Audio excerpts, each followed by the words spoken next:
Okay, yeah, let it get started. We'll this is this is a recording, but we'll let it people populate here for a second and get going. Hello, Senor D'Angelo. Hola, ¿cómo estás? Hello, I hear you're spending a lot of time in Mexico lately. I hope to be planning a lot more, spending a lot more time in Mexico in the next coming year or two. Yeah, as soon as I get vaccinated, I'm back on the road.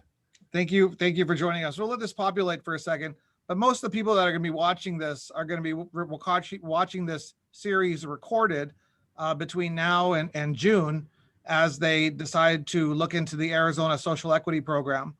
So keep that in mind when we're talking about federal law. But obviously, we'll get into the reasons why we're doing this. So I'll go ahead and get started because it's already being recorded.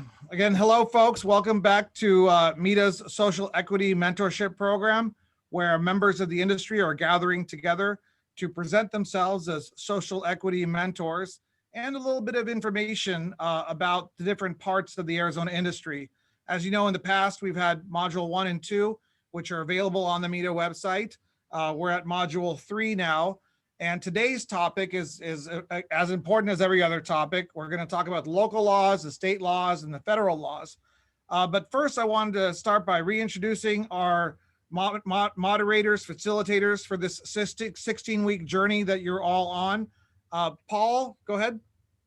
Hey, how's it going, everybody? My name is Paul Paredes. I'm with AZMJ Logic. I've been in the Arizona medical marijuana industry for the last 6 years.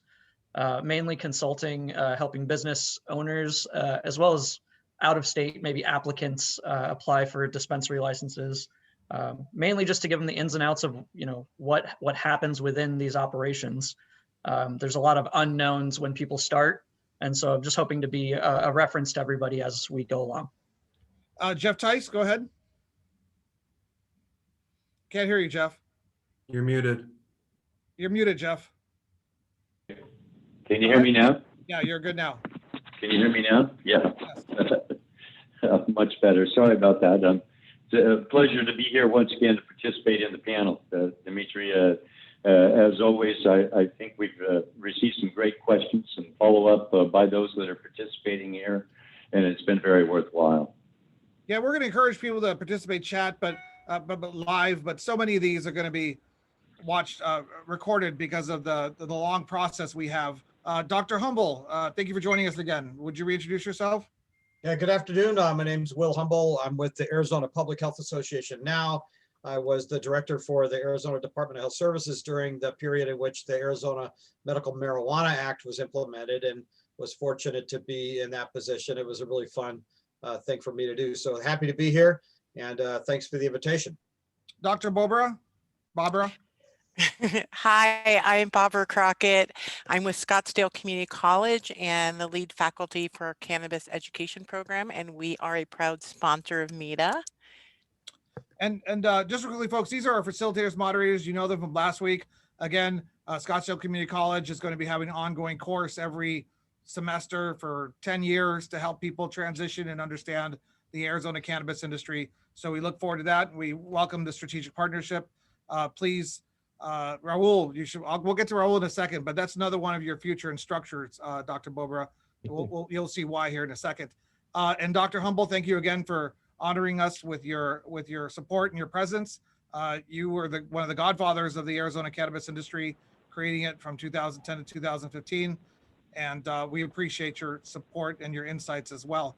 And when we get to the application process, as we have to break down the rules and regulations, your insights will be extraordinarily valuable. So thank you again for being here. But today we have some new panelists, which means some new social equity mentors. And we want to focus on them for a few minutes before we get into the weeds and nuts and bolts about teaching you a little bit about the Arizona cannabis industry as we can in a couple hours. So, but I'm going to give them a little bit of time. So, I want them to take some time because they care and they're here and they showed up to introduce themselves to the thousands of individuals that will eventually be watching this course and applying for social equity as potential role models and as individuals who are committed to this cause and who are available, June, July, when the process heats up to you. And we're honored to have like a superstar panel today. I've been in the industry since 2012, and I got a little goosebumps there thinking about who we have here. So let me first start with Gary Smith, the president of the Arizona Cannabis Bar Association. Hello.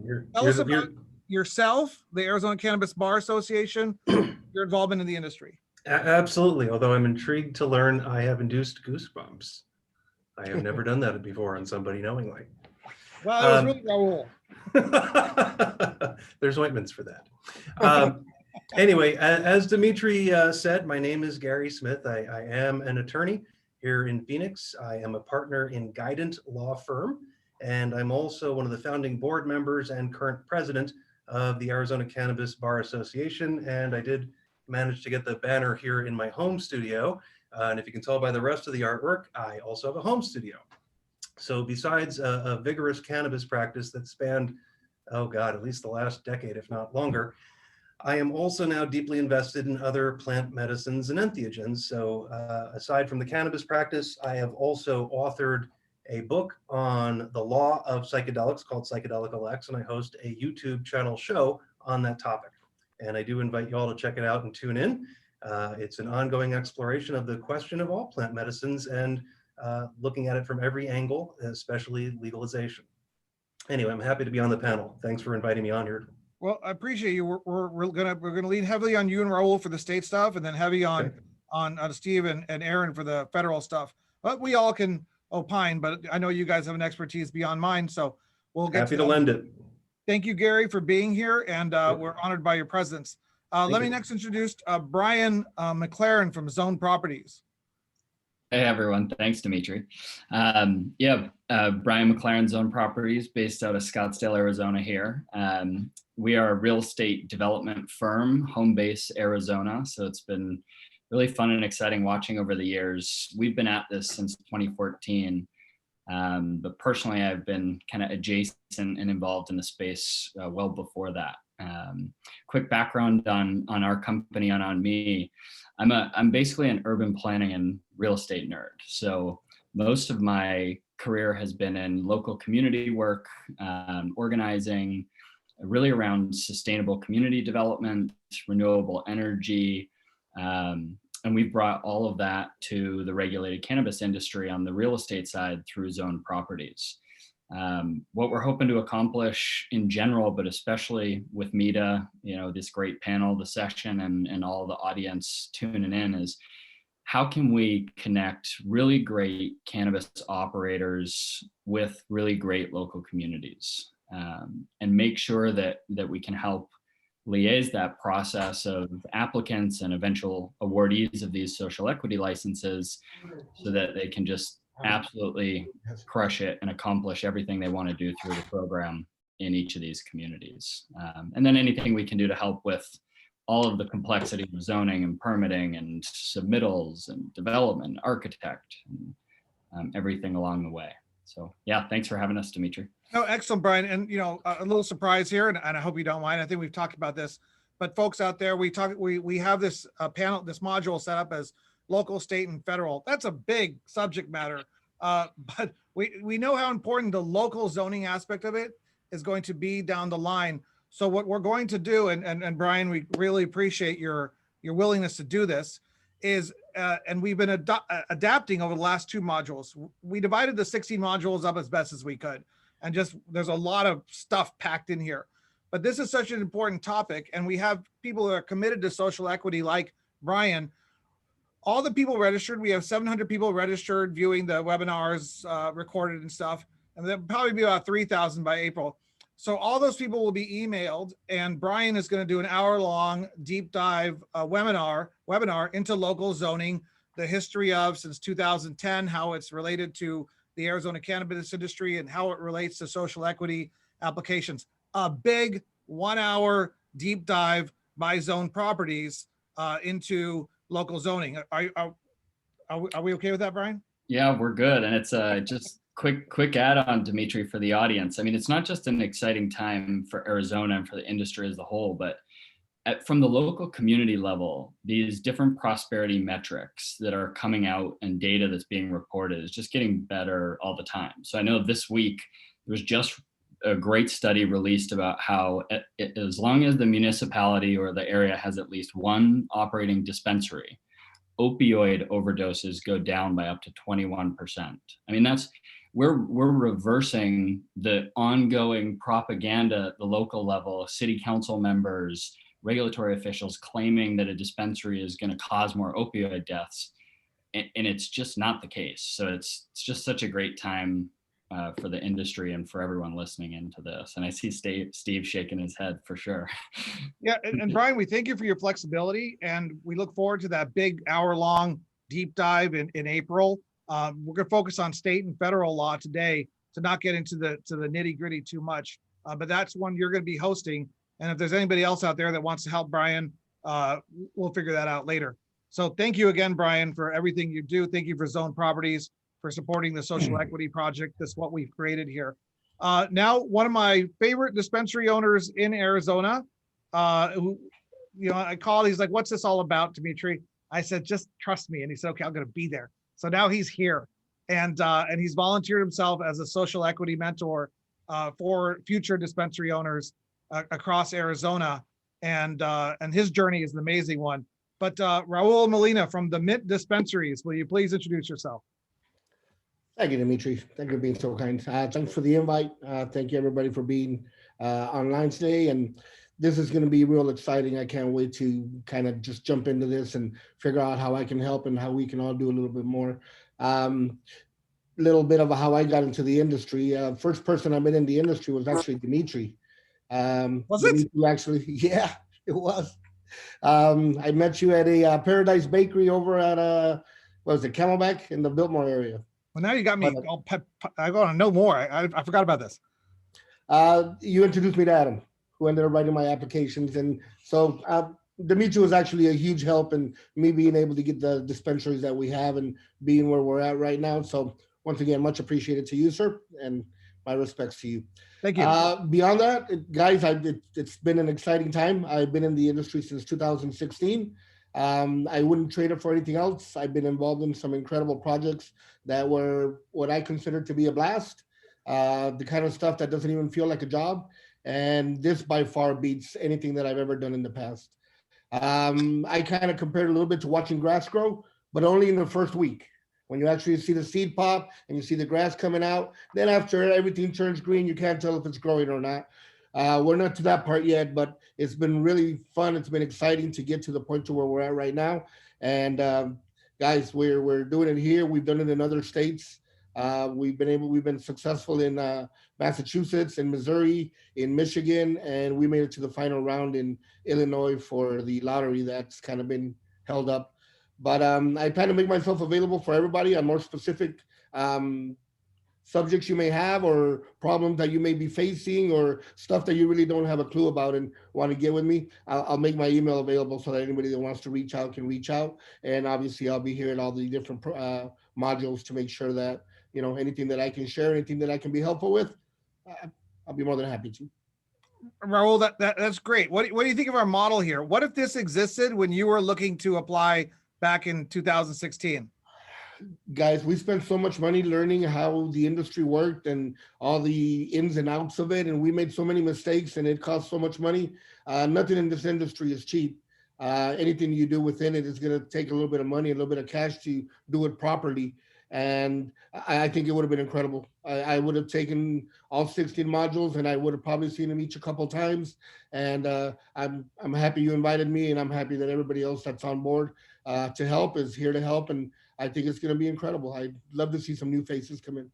I think Raul, that's great. And I fear that a lot of people are going to be reaching out to you. So, I'm sorry about that, but it's also a good thing. I'm okay. I'm gonna answer as many of them as I can. And we'll focus a little bit on state law and how it impacted you here in a second. But I slipped my mind. The reason we can do this is because Copper State, because Soulflower stepped up and said, yeah, we love your project. We love Arizona. We'll help others. Because Weed Maps stepped up and said, you're doing what? Okay, so you're teaching everybody how to do the industry, and you're not talking about what is social equity or how the application process has worked yet. We're in. That's a great model. We think you cracked the code about how to help social equity applicants. So Weedmap stepped up as a sponsor. Scottsdale Community College is a strategic partner, and thank you again. And Zuber Lawler, who brought us our next panelist, and they stepped up. And where does Steve D'Angelo go? There he is, right there in the middle. Steve D'Angelo, it's a great honor to be here speaking with you. You're an amazing leader in the cannabis industry, and it's my honor to present you to thousands of individuals that one day will be some of them will be joining the cannabis industry. And those who don't win licenses, we have a couple modules at the end that says, okay, you didn't win a license, but now what? You know, CEOs, management, ancillary, cultivation, subleases. The options are many, but you have this basic overview of information with which to use and individuals to make contact with, like yourself. Steve, what do you think about our program? And then tell us about yourself.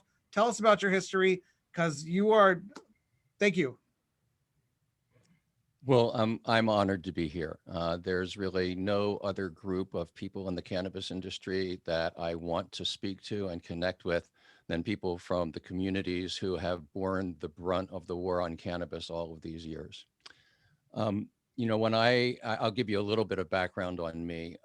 If you want to learn about like the greatest hits of Steve, you can go to stevedangelo.com, and there's a lot of details there. But the short story is that I fell in love with the cannabis plant when I was a young teenager, and at a very early age dedicated myself to making it legal because I didn't want to be a criminal the rest of my life.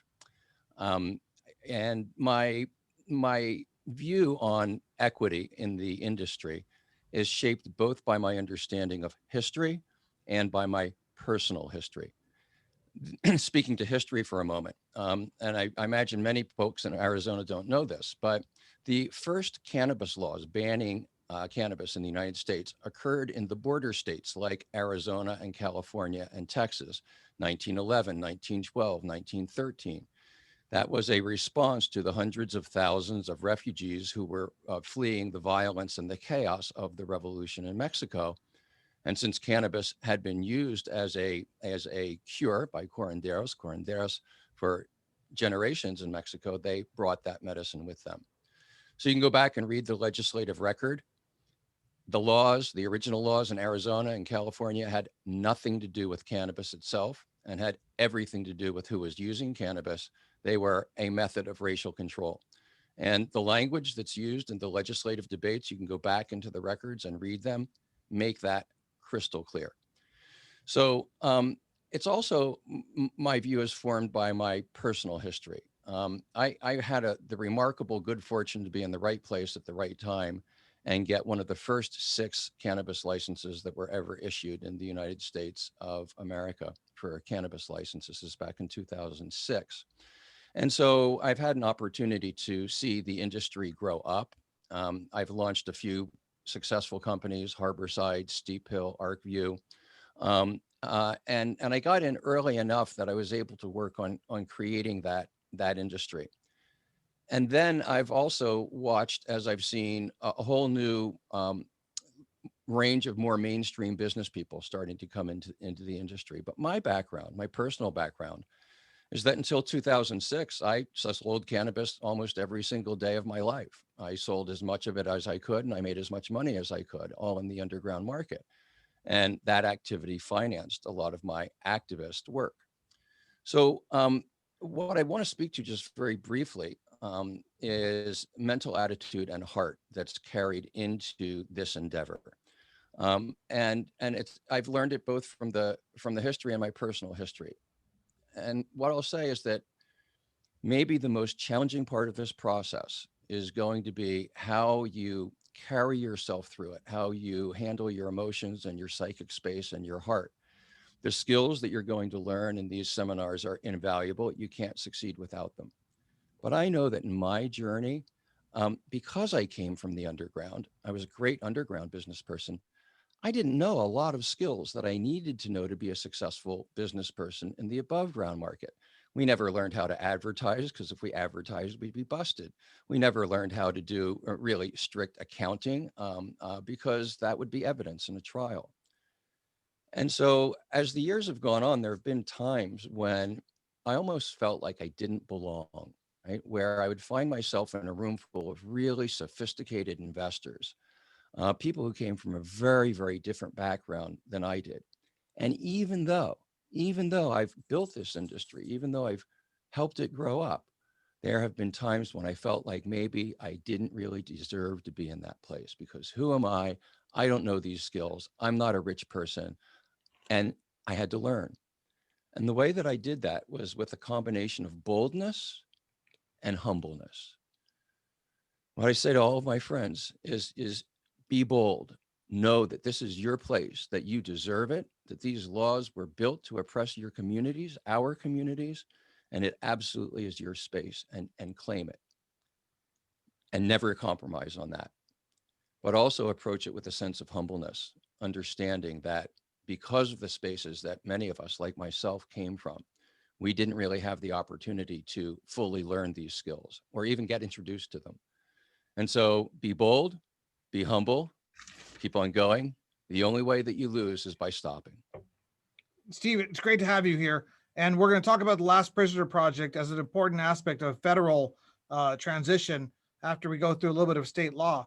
But it's a great honor. Harborside, Arcview, NCIA, which leads us to our next panelist. I mean, the list of accolades. I entered as one of those mainstream businessmen, Steve, and I quickly learned from D'Angelo, from Crane, from Smith, from Campia, from Fox, from all these guys, this great tradition of people from Stroop. You know, I got to meet all these people, and Michael Weiser helped me meet them. He was one of the Arizona Normal guys, and he passed away last year. We still haven't celebrated his life yet, and we will, because of COVID. So, sorry, I got a little. Michael was my friend. But all these guys helped me to learn about the passion and the commitment, and the OGs who've been providing medicine and the therapeutic substance that is natural for us to many, risking their lives. And you're one of those guys. So it's a great pleasure for me to have you on this panel and to recognize you publicly. So thank you for being here. And I'm glad that we're introducing you to a whole nother set of people. Aaron Smith. I'm really grateful for those introductions. Thank you. No, yeah, and we have the same bracelet. Your brother and I have the same bracelet. So from High Point Jewelry, but tell me that some other time. Another great leader that I met back in 2012 or 13, I think, who is the head of the NCIA, and Aaron Smith, take it away. Hey, thank you, Dimitri. Hi, everybody. Well, first of all, just Dimitri, I think what you're doing here is just outstanding, and I'm really proud to be able to be part of this. And help in any way we can to help inform the equity community in Arizona and beyond. But yes, I'm Aaron Smith, the CEO and co-founder of the National Cannabis Industry Association. And NCIA proudly represents hundreds of businesses across the country at the national level. What that means is lobbying in the halls of Congress. Well, these days over Zoom calls and phone calls, are not actually in the halls of Congress, but lobbying on behalf of the industry to make sure that we always have a seat at the table as Congress is working to ultimately, I think, get us out of this nightmare of marijuana prohibition. And we're also not only the largest trade association, but we really are aiming to be the most broadly representative and diverse trade association in the industry. And what that means to us is to ensure that equity issues are always front and center in the policy agendas that we are, whether we're drafting or advocating on behalf in DC, and also to make sure that equity operators and licensees and applicants have a home within our association. We proudly last year rolled out an equity scholarship program. So any applicant or licensee that is a social equity applicant or licensee will get a free annual membership with NCIA, which not only ensures that they have a seat at the table with, as we develop policy and advance policy for the industry, but also to provide educational resources, networking, and all the other member benefits that are afforded to NCIA members. So I welcome anybody as the application process opens up later this year in Arizona. I hope all of the applicants will join that program. It's free of charge again. And this is our year when it comes to the prospects for changing federal law, there really has been no other year that looked as bright as 2021. To put it in perspective, NCIA has been around for 10 years, just over 10 years. I actually founded this organization in a spare bedroom in Arizona, where I lived just after doing a little bit of work on the medical campaign in 2010. Since then, or that entire time, we had a Republican control of either one chamber of Congress or the White House or both. And so there have been so much progress has been made as we built this from an obscure issue that only a few, members of Congress would get behind, to something that now the Democratic Party is, putting front and center on their agenda, and many Republican support as well. And I applaud Arizona for finally moving forward last November to regulate the cannabis market in the state. And it's just really a watershed moment. Arizona not only garnered more votes, the Arizona cannabis industry garnered more votes than President Biden, who, contrary to a few people, actually decisively won the state of Arizona.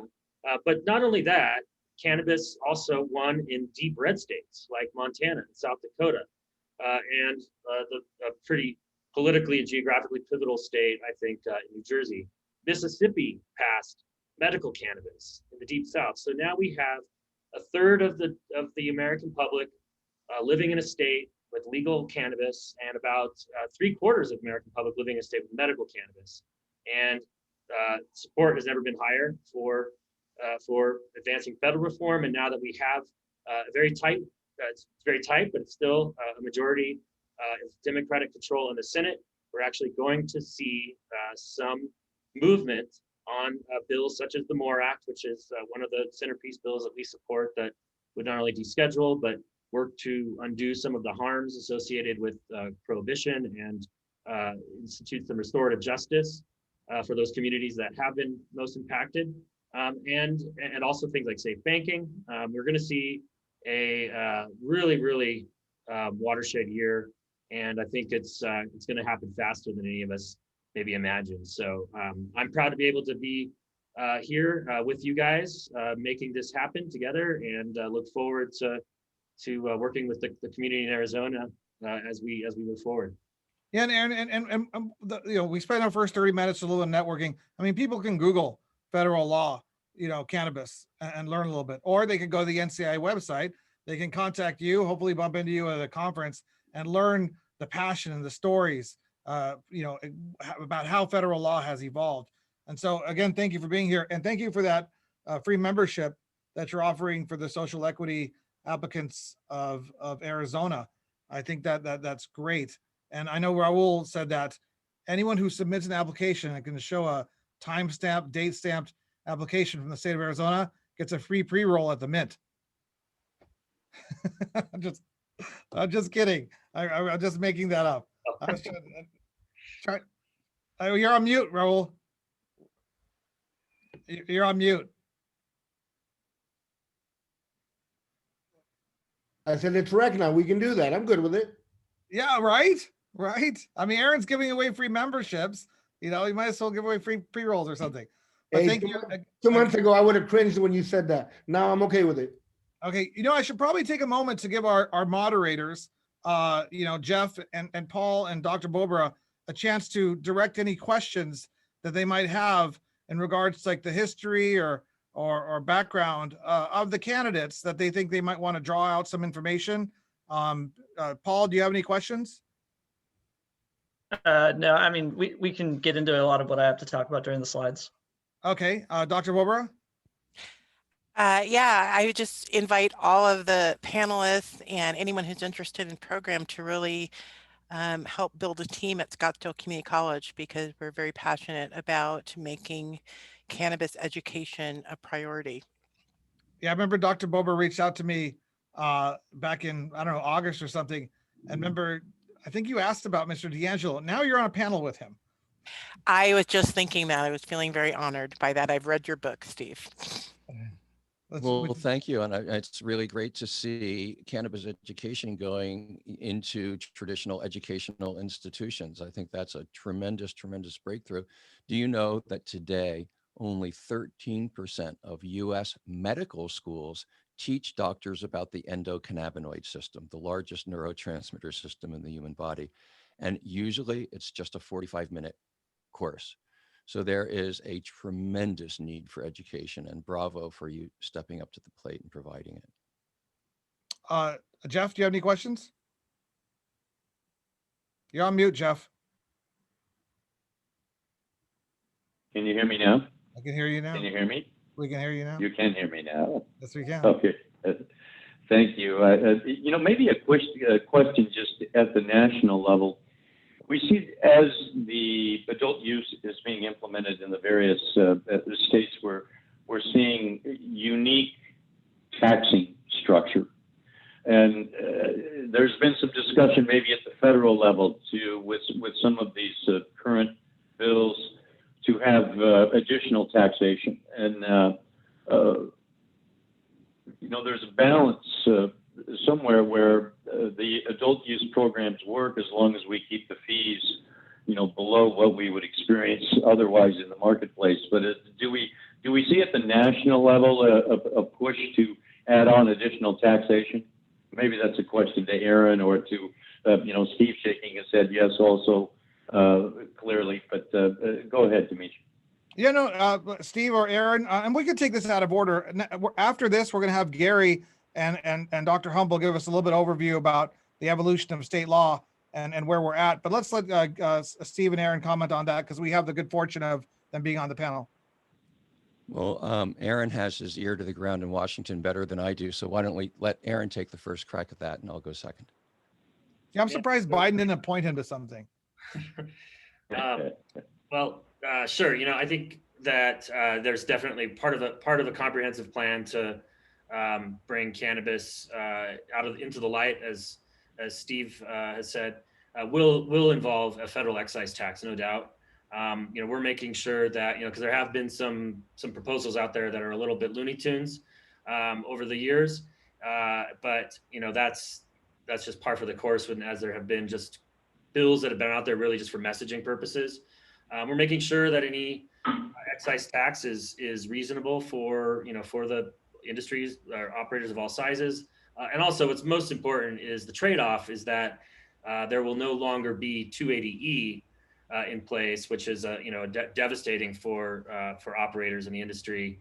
And I think I'd leave it to Steve. I mean, maybe he thinks about that trade-off of paying an excise tax versus 280E, but I think it's a good deal. So I have some pretty strong views on this, and they come out of the absolute disaster that California turned into following the legalization of cannabis in 2018. And counterintuitively, in the first year of the program, according to the official statistics, which I think are low, the amount of taxes that were collected dropped by 20%, even though the tax rate was increased massively. So what you see in California is that with legalization, there was a total failure to claim any market share from the underground market. And in fact, a lot of the clients who were coming into the legal medical cannabis market returned to the underground market following quote unquote legalization.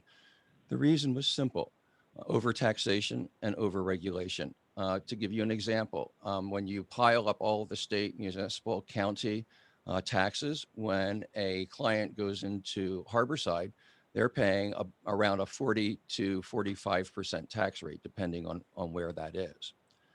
And at the same time, what the state did is they made the requirements for people to get dispensary licenses or manufacturing or grow licenses very, very onerous. So there was this perfect storm. After the 1st of January, 2018, cannabis clients would come into a dispensary and they would run out with sticker shock because in one day prices increased by 40 or 50%. And they ran right out into the arms of all the people who couldn't get licensed. And the result has been a revivification of the underground market in California. That is exactly what will happen everywhere in the United States if this piling on of taxes is allowed to happen. I have a pretty simple metric. I think that people are willing to pay more to go into a legal shop and have the kind of information, the kind of product range, the kind of safety that's available to them. but that tops off at about 25% above the underground price. When we start increasing prices in the legal market above 25%, we see massive outflow to the underground market. I'm really worried about the federal taxes because I know how operators are. That tax is, people aren't going to say I'm not paying 280E anymore, so I can take some of the excise tax. All of those taxes are going to be passed on to the consumers. And they're just not going to take it. They'll go to the underground market again. So this is an issue which I think is really critical to the future of the industry. Hopefully we'll have people Googling 280E and there'll also be a news article that says Aaron Smith and NCI took care of it in May. We'll see what happens. So Paul and Jeff spent a lot of time preparing some slides for today, but I'm going to call an audible. Here, guys. You do that. Okay. I'm good calling audible because I see something forming here. I see Gary Smith, the lawyer, cannabis advocate, knows the state law like the back of his hand, what everything that's happened in the last 10 years. I have Dr. Humble here from the regulator perspective. I have Raul Molina from the experience perspective. So I'm going to ask a question of all three of them, starting with Gary Smith. Okay. We'll do the state law this way. I joined the Peace Corps, went to Cambodia in 1998. I came back to Arizona in 2021, and there's adult use legal sales everywhere. What did I miss? What happened? Well, starting with the fact that you couldn't have joined the Peace Corps and gone to Cambodia in '98, but here's what happened. We have over the last, we'll call it 12 years really, because it does extend that far. We have seen an evolution of about 11-ish years ago of Arizona go from no cannabis, nothing, to a medical program that has been standing strong for over a decade. And now in the last election, Prop 207 has opened up Arizona to recreational. And we have two, they're really technically stand-along or stand-aside programs that ride sidecar. They share a lot of the same genetics, but they are really technically separate programs. And there's nuances of distinction that exist between the medical universe and the recreational universe, even though operators may be one, the other, or both. And tell me when you want me to go into granular detail, and I'll go there. People want us to go into more detail. So okay, all right. Just I don't want to blather endlessly. So let me do a compare and contrast starting off, just to give people some context. So our medical program was pretty heavily regulated and still is. And amongst things, you've got qualifications for who can be a patient and what that means. You've got limitations on the amount of medicine that patients can have. You have limitations on who can serve their needs as a caregiver. So we actually have ability to designate a proxy to administer your cannabis to you if you're not able to do for yourself or choose not to do for yourself. And the retail, air quotes, aspect of it all takes place at the dispensary end. Now, for those of you tuning in from around the country, and even those of you here at home in Arizona who don't know this, as you go state by state by state, the laws can be quite different in marijuana land, as I call it. So here in Arizona, we've got, for example, what we call a fully integrated license, meaning one license allows the operator to do everything. In contrast to other states where they've made a decision to fractionalize the licensure so that if you just want to be a cultivator, you can go get your cultivation license. If you just want to be a retailer, you can go get your dispensary license. Here in Arizona, one license does it all. And that's true both on our medical side and now under our new recreational side. So amongst things that medical provided, we've got, I think, about 136 approved licenses. I could be off on that number by a few. 130, and it's capped by this formula that's tied to the number of dispensaries. So one of the things that's baked into both the medical and recreational side is a cap on licenses so that we don't have some crazy runaway infinite number of licensees flooding the market. There's good to that, there's bad to that. You need to judge it from whatever seat you're sitting in. And there's probably a little bit of good and bad no matter what seat you're in. But that's how we work it here in Arizona. Okay, now let's pepper him with questions. Okay. I didn't even get to the recreational side yet, but go ahead. No. Well, actually, no, go, you want to get into the recreational thing. Okay, sure. So in the new emerging world of Prop 207, which, as we just saw, passed in the last election, and by the way, you were right, marijuana was infinitely more popular than either presidential candidate. Marijuana garnered more votes in every market than either presidential candidate. And by the way, that is true of all plant medicines. If you looked around the country, plant medicines had a hell of a year. They won everywhere they ran. So I do expect a lot more coming, and I'm glad for it.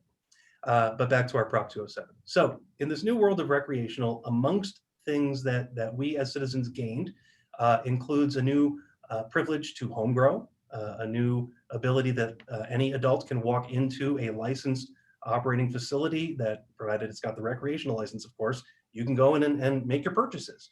You're going to pay a little bit different. You're going to have a little bit different taxation on the recreational side, and also some caps on potency. But overall, you're going to have a near identical, if not identical, experience as a recreational end user and engaging with the industry as you would if you were a medical user. Okay, that's great. Raul, you are experienced operator here in the state of Arizona. You know, Gary gave this overview. What do you think? Do you want to add anything to it, or did he give a pretty good overview? Or that was actually very good. Another thing I would say, if someone coming in 2021 that just showed up, I'd like to think that we've matured, we've corrected, but we have quite a bit more to do. So I think that I would ask them to join the cause. But I think that it's been an incredible run in the past. I've been around for the past 4 years, but I was watching before that, and it's been an incredible run. And just to see what's next and what's coming, I can't wait. And I think anybody who wants to join, anybody who wants to help is more than welcome, because we could all use a hand. So I have a question for Gary. Yes. Is the verticality required? In other words, if you're going to sell cannabis in your dispensary, do you also have to grow it? And if you're going to sell manufactured goods, do you have to produce them? The answer to all of that is generally no. The one thing you must do is have the open retail site. You're not necessarily required to do your own cultivation, although I can't fathom that you wouldn't want to. Our rules provide that you can have a singular on-site cultivation at your retail site, and in addition, an external or off-site cultivation. One of the nice things, our regulations don't really put caps on the size. So if you can afford and grow it big, you can afford and grow it big. With the new Prop 207 recreational program, those licensees also get the same benefit. And also, if you happen to be a medical dispensary who has achieved dual licensure status, you get, of course, your on-site and your off-site, plus now one additional off-site cultivation. Okay. And on the edible side, you do not have to not grow your own, make your own. You can buy them on the wholesale market between and amongst other operators, and then retail those wholesale acquired goods in your retail site. And, great. Yeah, the reason that I was asking those questions is because if you are required to be strictly vertically integrated, your capital requirements to get a business off the ground are going to be multiples larger than if you could just occupy or concentrate on one spot in the supply chain. So I'm glad to hear that, because it means there's going to be more opportunity for equity applicants. Completely agree. And you unwittingly ended up tying back to my earlier comment that some of this stuff is good or bad, depending on what seat you in relative to the integrated license. Because you're right. If we could fractionalize the licenses, it would theoretically make it easier for people to get in, because they can just focus on the thing they want to do and not sweat the rest. But that's not how Arizona's set up. So now we're going to go to the man who created everything. It's all your fault, Dr. Humble. I'm just kidding. Pressure's on, Will. That's a perfect place for me to jump in. Yeah, well, Dr. Humble, we're going to hear from you, and then I want Aaron and Brian and Jeff to ask questions of Dr. Humble and Gary to see if they've explained the state law thoroughly enough. And I know Aaron would be a great person to ask these questions, because you got to be a master of 50. So some of this stuff might be new to you. So Dr. Humble, take 5 minutes, explain what Gary left out and what you did, and then we'll go to the three of you who ask questions. Okay? Yeah. So thanks. Gary didn't leave anything out. I just wanted to give some color commentary on it. So as we wrote the regulations, the Medical Marijuana Act was passed and it gave the basic structure, but it gave the Department of Health Services enormous rulemaking authority to craft the program in basically any way we wanted to within the statutory framework. And I thought long and hard, Gary and Steve, about this issue of vertical integration, because now remember, I'm a nonprofit guy, but at the time I was coming at it as a regulator. As a regulator, you have an incentive to have something that's vertically integrated and require everyone to do everything. Because why? That allows you to help, it really helps prevent diversion out of the system, because it's a lot easier to follow inventory and security if you're making every single dispensary grow everything that they sold. But I recognize just what you were saying, Steve, which is if we built our regulations requiring everyone to grow their own stuff, make their own edibles, have their own store, and not have a wholesale market for any of this stuff, the price of the medication was going to be a lot higher, because you don't allow people to specialize. And one of the reasons, Gary, I thought why we decided to do it this way is price. That was really the main thing.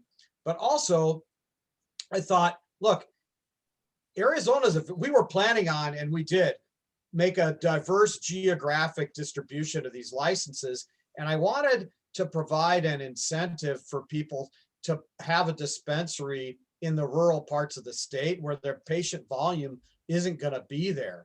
And because, and so how would we do that? Well, we provide some incentives for the rural, saying, look, and it actually has turned out this way, because if you look at the big greenhouse up in Show or Copper State? Copper State. Okay. That's a perfect example of what I had envisioned, which is if you allow people to have a wholesale market, you could have a place where the economies of scale really worked and the prices would come down. And you look at the rural parts of the state, water's more, well, first of all, real estate's easier. At the high altitudes, the air conditioning isn't as big of a cost. The urban areas have high rents. So we were providing an incentive for people to put grows in the rural parts of the state that could be at real scale, like Copper State, and then create a wholesale market, recognizing, however, that it was going to make it more difficult from a regulatory perspective to ensure that you had a good handle on inventory control and security. But I thought, to me, if it was worth it to decentralize and have a wholesale market, and I think that was, of all the decisions we made, I think that was probably the most important and the one that had the biggest impact on what the industry looks like, because we could have gone vertical. The statute would have let us do that. And if I had been a different director, like there could have been someone else in my job who would have been hostile to this program, and I was not. Although some people think I was, but I wasn't. And I wanted it to work the way it was intended to work for the voters, and wanted to implement something that the voters had intended. But Dimitri, since you asked the question, you went all the way back to 1998 when you opened up with this. So that made me remember. That's where you went to Cambodia.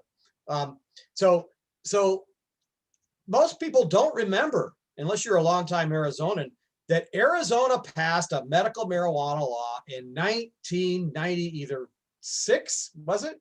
96. 96. Yeah. Mm-hmm. And it passed. And what happened? The Arizona State Legislature undid it. They undid it. I mean, they completely undid the medical marijuana program. And that is probably that moment when they undid that, they did us in Arizona a big favor in the long run. Because why? The voters got pissed, and they passed in 1998 Prop 105 called the Voter Protection Act. And that is a key element of public policy ever since. I'm talking about from the Smoke-Free Arizona Act to Medicaid expansion to the Medical Marijuana Act. You go down the line, and the voters of Arizona are a lot more progressive than you, or not progressive isn't the right word. They're a lot more libertarian Oh. than you might imagine, given our reputation as a state. And because the 96 law passed legalizing medical marijuana, and because the legislature purposely undermined that law, and that resulted in the Voter Protection Act, which is precisely what protected the Arizona Medical Marijuana Act in 2010.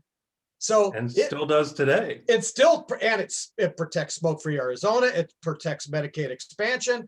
It protects everything. And so we have the folks in 96, who actually 95, when they gathered the signatures, that ran that voter initiative on medical marijuana back in the late 90s, to thank for protecting Arizona voters from sabotage by the legislature years later. So I do want to give that little history lesson, because I think it's an important perspective.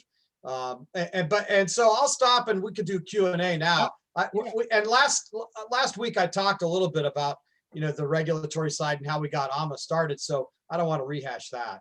Yeah, no, it's good. I mean, clearly we have the Bill Belichick and Tom Brady of Arizona cannabis here with Gary and Will. I won't say who's who. It's kind of a joke, but anyways, so no one laughed. No, I'm going to be the Joe Montana. Okay. The Joe Montana and the Tom Brady of Arizona law and Arizona cannabis. So let's start with some questions from our panelists to Will Humble and Gary Smith about what they've been speaking about regarding Arizona law. Aaron, did you want to go first? Are you satisfied and clear about everything in Arizona now? I know you have 50 states to keep track of, so. I'm never clear about everything anywhere, Dimitri, but yeah, I'm happy to ask a question. And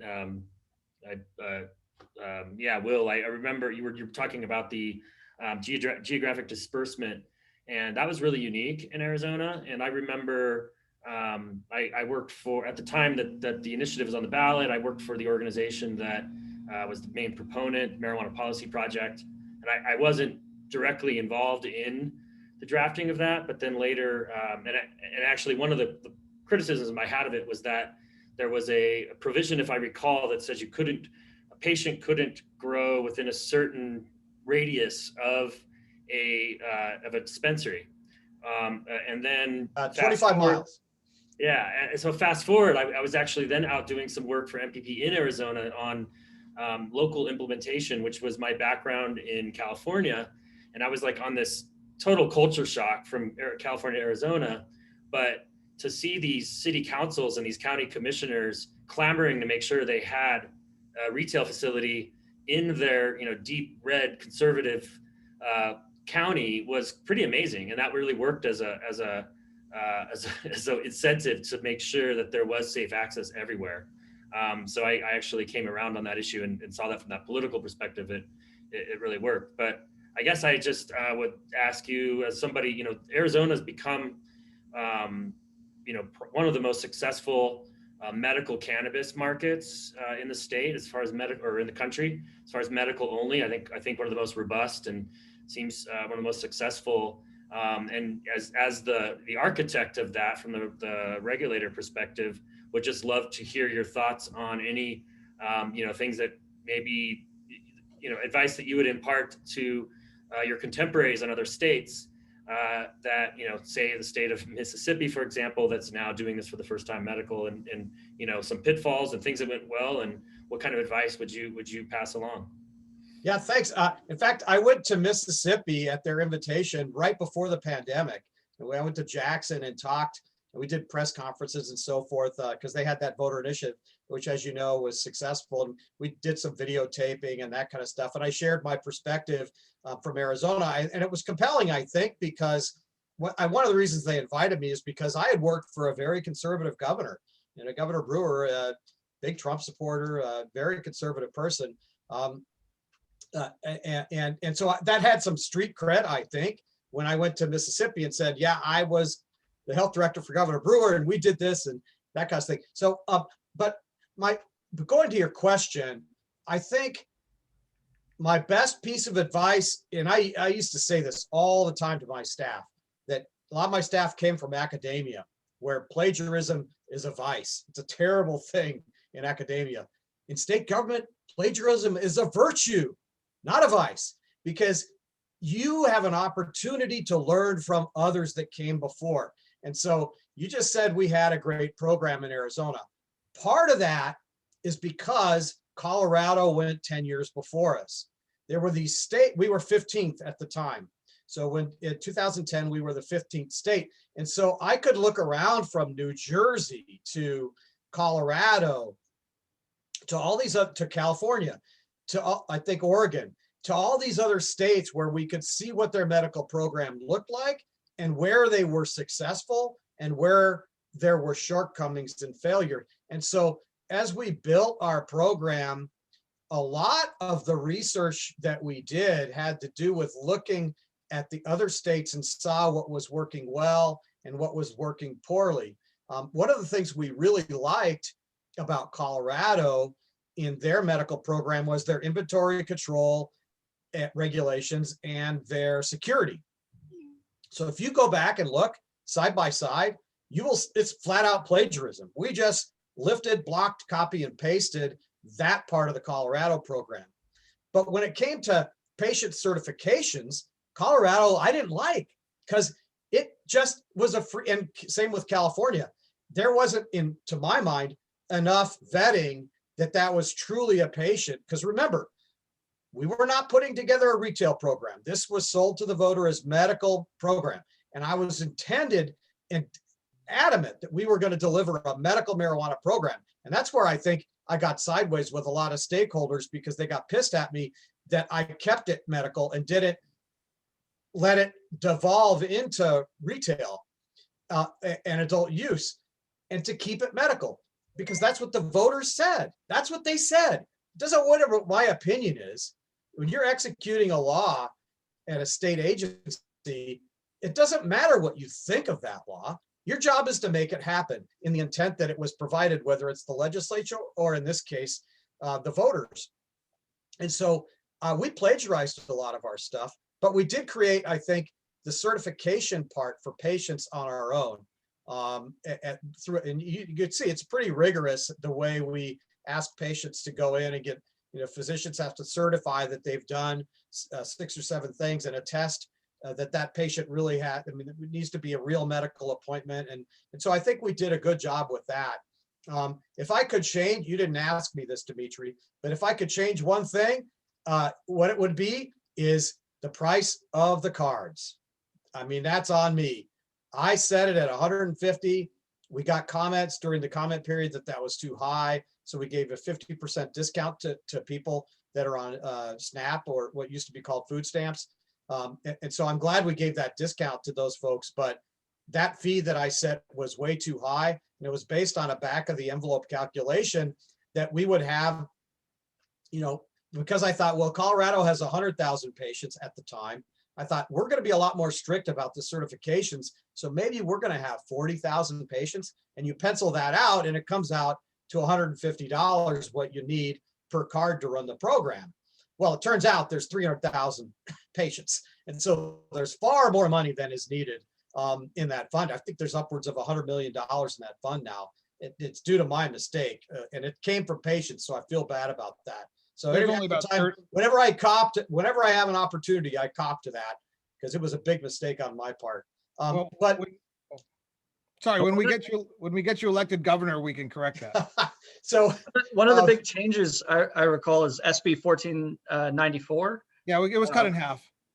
Yeah, it was cut in half. They doubled up, basically cut it in half, but still, it's still too high even then. We've got a 2-year patient card now. It used to be a 1-year card. Right. So, but it was still too expensive, and that's my fault. But let me say this about the success of the program. I thought, while we provided a lot of flexibility in terms of the way the market was structured, that you could have wholesale goods, I also wanted to provide so that people could specialize in edibles.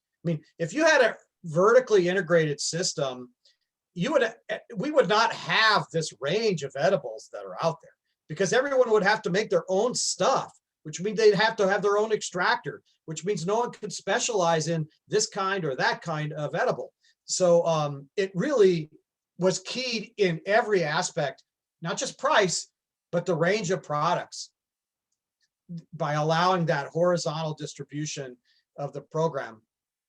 But I think overall, I tried to make it and structure it as rigorous as I could, with so that we kept it truly medical and didn't let it turn into a retail, which I think in the end was good, because not just because that's what the voters approved, but because if you don't do it well out of the box, the perception of marijuana can be bad from the outset. In other words, if we had done a poor job executing and rolling this out and making it too loose at the beginning, we could have had unintended consequences that resulted in a free-for-all within the market. And that would have given, I think, the voters of Arizona a bad taste in their mouth. And it would have made it so that they were more reluctant in the end to approve in 2020 an adult use program. So it's important to roll out these programs responsibly and minimize the unintended consequences, not just because that's what the voters asked you to do, but because in the long run, that's the best thing to do. Let's go to Raul then, and then Brian for a couple questions. Now, Raul, you might have your own question for Will and Gary, but if you don't, I'd like to know what this is a very unusual situation here because, you had to create your business under the regulatory structure that Will Humble set up. So, I'd like to know what you'd like to say to him. Oh, you're on mute. You're on mute. I keep doing that. First, thank you. I actually love your program. I've had the privilege to work in other states, and I ran into some instances where it's nowhere close to Arizona. So I'm very thankful for Arizona, and I'm thankful for the program, and I'm thankful for the way that everything worked out. The one thing that's probably been the biggest stress for us as far as the way it was executed was the vertical. And it wasn't necessarily being able to keep up with it or the amount of money that was going to be needed to be able to accomplish a fully vertical. It was more of the, in most other states, the licenses were separated. You had your cultivation licenses, you had your processing licenses, and then you had different levels of that. And then you had your retail. That led a lot of software developers to specialize in just cultivation, to specialize in, there's not a really good system out there. Right now, we're using MJ platform for our POS, and it's not a good solution. We've talked to pretty much everybody in town and everybody in the States as far as trying to find the right software that would kind of do everything. And we ended up having to use, a couple of different solutions in order to accomplish everything that we were after. But that's not a big complaint. In other states, we were able to do things a little bit differently. But here in Arizona, it's just been so easy. Mr. Humboldt, we appreciate you.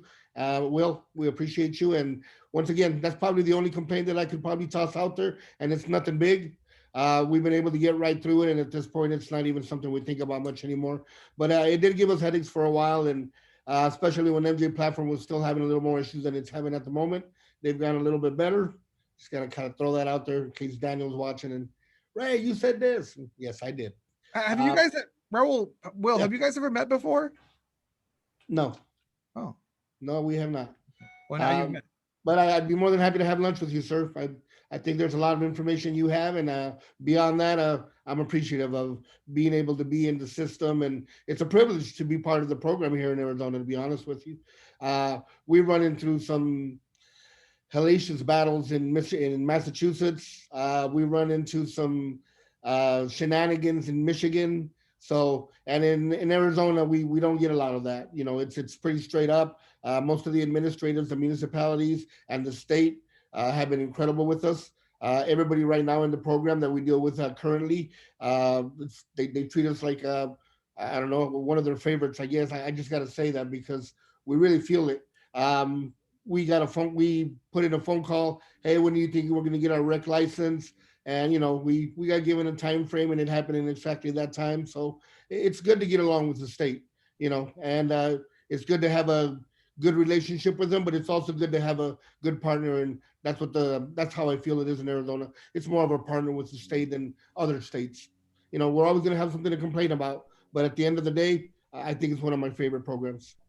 And Brian, your question is next, but if I just may real quickly. So, these superstars, we have Will Humble, we have Gary Smith, we have Steve D'Angelo, Aaron Smith, all these individuals. It's a little challenging for me because I was not a talk show host in a previous life, but I realized part of this is extracting knowledge, information from experience so that we can give that to others. And as I was going through, if you don't mind, Raul, I was thinking a lot of these people are thinking to themselves, I'm applying for for a social equity license, and I'm applying for retail manufacturing cultivation.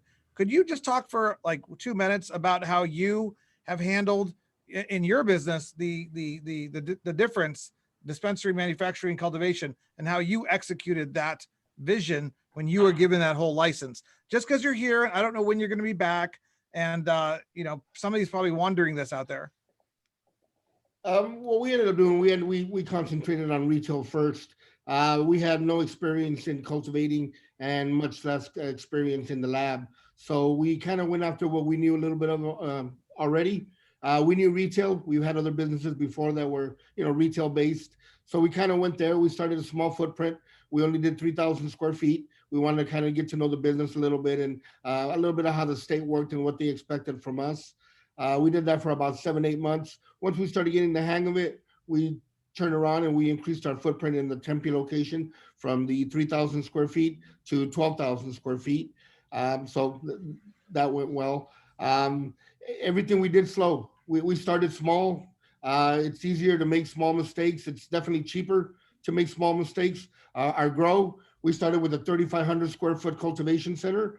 It allowed us to learn how to cultivate, learn mistakes, have everything happen to us that's supposed to happen to you in cultivation. And now we're finally ready. We finally broke ground on a 100,000 square foot indoor up in the North Valley. And we feel we're ready for it. So everything's been taken slow. We take small steps. We make small mistakes. We learn from them. This is our own money. We haven't borrowed from anybody. This isn't something where it's family money. I didn't want to take anything from family. It's me and my partner. We haven't taken anything off the table. But this industry has given us enough to be able to expand into all these other states. And it's been an incredible run. But the biggest thing is, start small. Even if you have money, even if you have real good backers and real good financials, there's no need to go big from the get-go. Learn. If you're learning, learn it well, and then once you feel you got some decent experience at it, you can expand. And then other than that, hire the right people. We like to hire by character. Probably the first 30 people I met, the cultivators, they all told me they were the best cultivator I'd ever meet. So we quickly started learning, to go after character and the way people carried themselves. And then after that, it's a matter of troubleshooting and trying to figure out what's what and finding the best solutions for everything. We don't know a lot, and we have a lot to learn still. So good help and small projects, and then expanding once you feel you got a nice grasp of it. I have a quick question for you. If you could, speak to your younger self now, someone who would be applying at an application phase, what kind of team would you be putting together in this very, very early stage? When we first started, we hired a lot of cannabis people.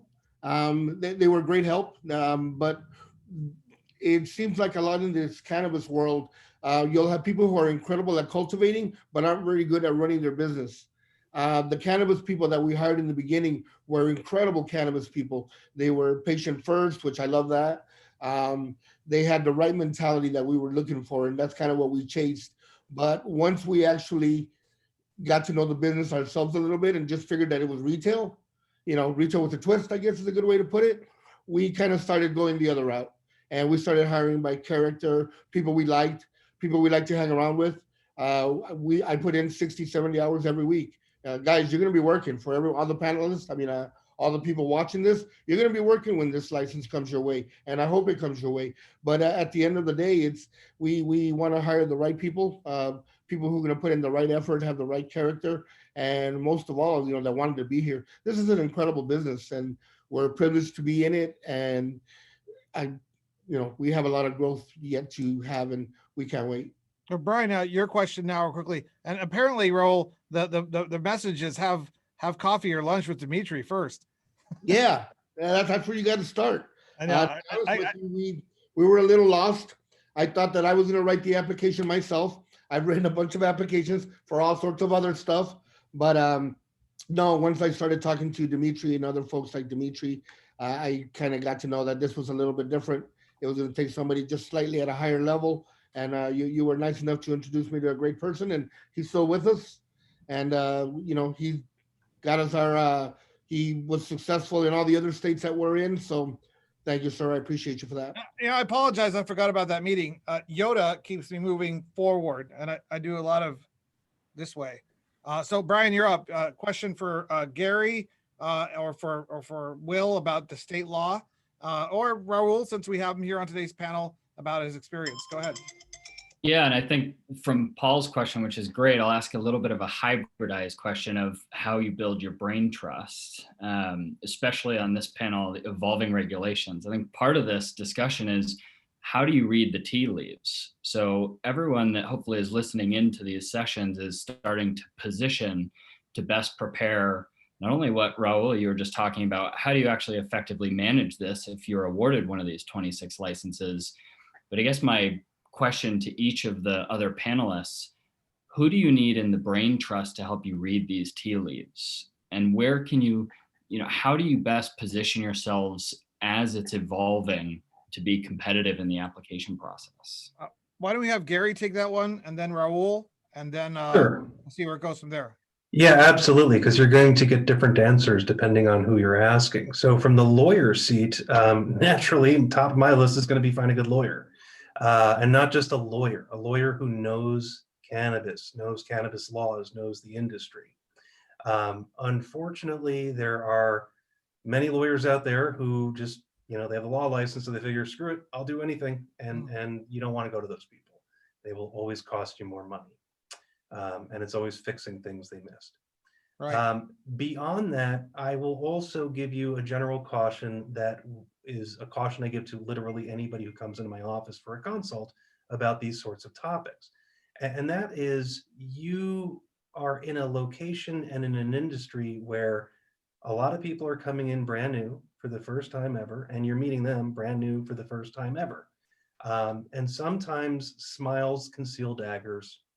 So I strongly urge, get out there, network your guts out, meet everybody you can. But before you get serious with somebody about doing a deal, before you put your signature on anything, check those people out first. There are lots of ways you can go about it. My firm has access to research tools that some people don't. My firm also has access to private investigators. And yeah, I'm serious. We do that level of work for clients when they request it. Because once you put your signature on the page, you're stuck. So due diligence pays for itself. I've never seen anybody ever come back to me and say, I shouldn't have spent that $100. It would have worked out fine anyway. Everybody's always come back and said, oh my God, I didn't know this about that person. Had I known that, I would never have even said hello. So due diligence, I can't underscore it enough. I'm going to call another quick audible here. Raul, you're next, but we have Steve D'Angelo on here who built Harborside. And I know we're drifting off state topic here, but if a carpenter shows up and he happens to have the meaning of life, you ask him about the meaning of life. You don't ask him to be a carpenter. So I'm going to drift over here to Steve D'Angelo. And Steve D'Angelo, Brian's question about building a team. Do you want to repeat it, or Steve, did you? No, I think I heard the question. Okay. And I'll speak, first to sort of where we ended up in that conversation. If you really want to read the regulatory tea leaves, one of the best things that you can do is hire somebody who used to be a regulator, who understands the personalities, who understands the relationship with the legislators, who understands the various stakeholder groups, and can give you insight into how that person on the other side of the table is thinking. This has happened so much in some states that there's now a term for it. It started in Colorado, going green. Myrtle, no, Myrtle's not with the agency anymore. She went green about 3 weeks ago. Love it. So I think that's a great place to go to read the tea leaves. The other is sort of in the opposite direction, right? And that's by really being in touch with your community and community groups and understanding what kind of messaging your elected officials are going to be receiving. So, what I've found to be very, very useful when I've been trying to get approval for a new license, for example, is to really seek out people who might seem to be unlikely allies. There was one guy who was in a jurisdiction that I wanted to get a license in. He controlled a very important seat on the city council. He was on the council, and his constituency was Mandarin-speaking Chinese immigrants for the most part. And they had a lot of very, very inaccurate information on cannabis, and nobody had ever bothered to translate that information into Mandarin and have a meeting with them. So by having a frank conversation with someone who might appear to be an opponent and finding out what his concerns were, we then got to work. We translated all the information into Mandarin. We held the community meetings, and the person who had been the main opponent on the city council turned into our main champion. So, really understanding what's going on in the community, that it turned out that community was not terribly opposed to cannabis. They had a long history of healing with plant medicines, but nobody had ever bothered to communicate with them in a way that was reachable. So, that's what I would recommend. Some of my recommendations. Yeah, and I apologize for drifting off topic of state law and federal law, and we'll come back there. But this is a process that we're just inventing, and I don't know when we're going to have Raul or Steve back. You guys are always welcome back. We have 16 modules filled with individuals, so for us not to take an opportunity to grab some wisdom out of your heads on a separate subject it would be unwise. And so Raul, real quickly on Brian's question about putting together your team. Did you want to comment on that one? Yeah, I think the biggest thing is to know what you don't know. Don't be afraid to go out and get help. Gary, you're right. Spending a little bit of money, checking somebody out. Spending $1 might end up saving you 10. We've done that plenty of times where we went in, we were all gung ho. We thought we were loving everybody and everybody was getting along great. And then we did some background checking, and then we ended up seeing that, these people had gone that route several times and it hadn't panned out for them. And, what was different about this time around. So it's always good to check who you're going to get ready to get into bed with. And another thing is, even if you have experience, even if you think you know what you're doing, it's always good to get professional experience. There are certain people who have attacked or have gone after a certain sector of the industry. I'll give you an example. Right now, I am using Zone Properties to help me apply for the licenses in the outskirts. Yes, a sponsor here today. So that just gives you an idea. And, I'd like to think I know what I'm doing. I've gone out and I've searched for properties in other states and in Arizona before. But at the same time, if I can get professional help and get to the finish line a little bit quicker and make sure that all the T's are crossed and all the I's are dotted, sometimes it's cheaper to do that. This is a type of industry where you're going to spend money to get the right help. And if you find the right people, you're going to do great and you're going to be successful. I'll give you an example of a variance that we got here in Phoenix. When we first started talking to people about, liking the site and wanting to get a variance, everybody told us that somebody had tried in the area before and the neighborhood was not going to allow us in. We went out. We actually met with the neighborhood association. We met with everybody who opposed the time before. We actually searched them out, had meetings with them, introduced ourselves, told them who we were, and half of them even took the time to come down and take a tour through our Tempe dispensary. We had 0 people oppose us, and we had like 14 people on our favor for that variance, and most of the people were the neighborhood people who had opposed it prior. The big difference is that we went in and we asked them, why don't you want us here? What is it that makes you think that you don't want a dispensary? We heard everything from property values, homeless people, drug addicts. We heard everything. And by being able to show them, letters from the the other municipalities where we participate in, and being able to have them talk to other municipalities and other neighborhood associations really, I think, really got us to the finish line. So it's very important who you have around you, how you attack things, and who's on your team. And once again, you're going to spend a little bit of money, but as much as it hurts to spend a little bit of that money in the front side, it'll end up saving you thousands and thousands of dollars on the back. And I apologize for getting us off the topic of state law, but it's very important that people get to know your character, Steve's character, and your subject matter experts so that they can reach out to you on their own. That's a very important part of this mentorship program. But thank you, Raul, again. Thank you, Steve, for sharing your experiences. Let's dial it back to bring it back to Gary and Humble. Do any of the panelists want to ask a question of Gary and Will Humble about state law, what we've covered, before we move on to some federal law with Aaron and Steve? Feel free. Paul? I do have a topic that we can talk about. Prop 207 has introduced expungement for people who have been arrested for certain marijuana crimes. Is there something that you could kind of go over what expungement means and how that might affect social equity applicants in the future? Gary, do you want to take that one? Yeah, I can talk about that a little bit, but in fairness, I will share with the audience that in almost 30 years of law practice, I've never done criminal law. I'm a commercial litigation guy, but I know enough to carry on the conversation. So short answer is yes, you're correct. Prop 207 has a pathway now where people who were previously convicted of marijuana crimes in Arizona can apply back to the courts that convicted them to wipe out those records, to deem them not criminals any longer. And the downstream effects for that are obvious and numerous. A criminal conviction, be it a misdemeanor or a felony, carries a lot of downstream taint that can wreck your life. As basic and simple as not getting a job, which is devastating enough for folks.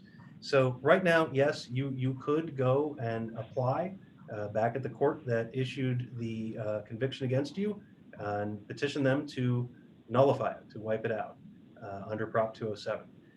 Additionally, I will tell you, Prop 207 does have some language in it that's supposed to be creating a fund to help be a resource for that purpose. I have no idea where DHS is on the time frame for implementing that, but you don't need to wait. That statute's available now, and candidly, it's not that expensive a motion.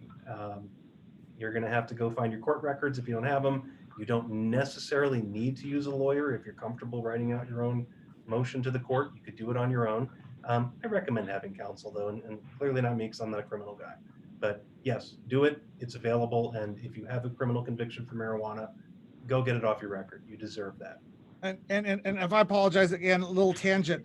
If you're teaching about baseball and the man who invented the pitcher's mound is on the panel, you need to ask about the pitcher's mound. So Steve, would you please tell us a little bit about the Last Prisoner Project? Because it relates directly to what Paul and Gary were talking about. It's very important. Yeah, I'd be happy to do that. Let me just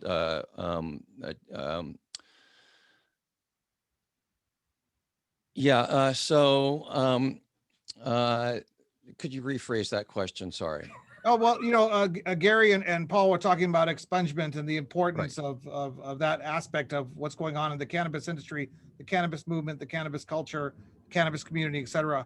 And we happen to have you on the panel, who is the godfather of this subject and doing the most important project of the entire United States regarding, this subject, related to this subject. So I thought maybe you could just take a couple of minutes and talk about it. Then we'll move back to state and federal law. Sure. Let me touch on expungement for just a minute and the ways that it might impact equity applicants. There are many states, my home state of California is one of them, where if you have a felony conviction for anything, you are automatically disqualified from getting a cannabis license. In California, there's a provision to appeal that and get a waiver, but it is a process that needs to be gone through. That's an additional hurdle.